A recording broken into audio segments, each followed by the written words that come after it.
Barkad's Choice. And second runner-up, Roel Carino. Ang ka-voice ni Matt Monroe. Kumusta ka after mo manalo? Mukhang nagkagulo sa lahat sa'yo. Of course, it felt good, but my victory is not the only one to be celebrated. What else?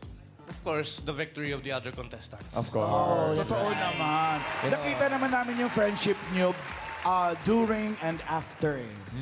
Dahil nabuo na yung friendship sa tagal nila nagsama-sama rito, siyam na buwan. Yes. And ano, tsaka thank you rin, Ruel, because you're such a classy competitor. Kasi kahit na batang-bata ka, tapos, yun nga, mga Dabarkads, binalik ka sa competition and you're still showing sportsmanship.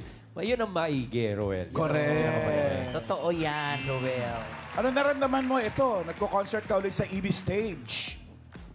I'm thankful because ever since I stepped on this stage, I've received nothing but love from all of our Dabarkads. I'm truly thankful.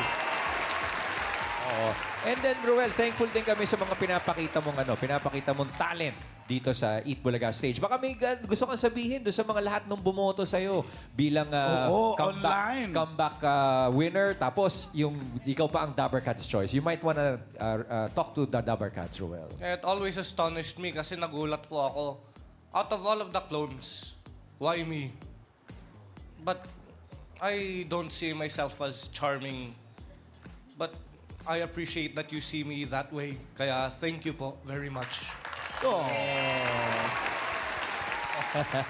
Yung mga charming talaga yung mga galawan ito. Yung mga, pag may lyrics yung bow, talagang nagbabaw, mamahalan eh. Oo nga.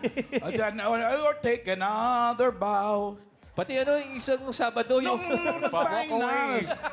Hindi, akala nila, ang sinabi mong, ano ba yung sinabi mo? Malayo. Akala nila, sabi mong malayo sila, Pedro. No, they're wonderful. They're magnificent. Pero Yeah, sinabi ko, can you explain that? Kasi ako, I can explain that. Kasi nanonood ako eh. Yung lyrics niya kasi, no matter how hopeless. no matter how hopeless, no matter how far. Tapos sabi niya, ang layo. Yeah, because you're talking about distance, di ba? You're talking about distance. The unreachable star, malayo. Yeah. Ako akala ko naman yung voice mo yung malayo. Parang ang layo mo. Hindi, ganun talaga siya. No, Kaya, but it was misinterpreted in Alan, many Alan. ways. Oo, yes, Joe. May tanong ako kay Roel. Yes, Yes, Joe. po. Go ahead. Kumpleto kayo ng LPs pa nun eh. Nung panahon ni Matt Monroe sa bahay niyo. Ng mga plaka. Mga plaka po, kami po, we never owned plaka. Pero every Sunday talaga po, radyo. Pag radyo kasi talagang old songs, Joe eh. Puro hit back. So that's why, pati si Jerome Everdomi po minsan inaasar ko eh. Are you lonesome tonight? Gumagano'n ako sa kanya eh. Pinapakita mo na sa kanya na kaya mo. Pero siya, bumabawi po, gumaganti. La, la, la, la, la. Pero, Ruel, alam mo, maraming nabitin pa rin sa iyong Oo, charming eh. performances. Can we accept requests for today? Of Kaya? course! Yeah, we're all for a request today. Yeah! Yes, meron!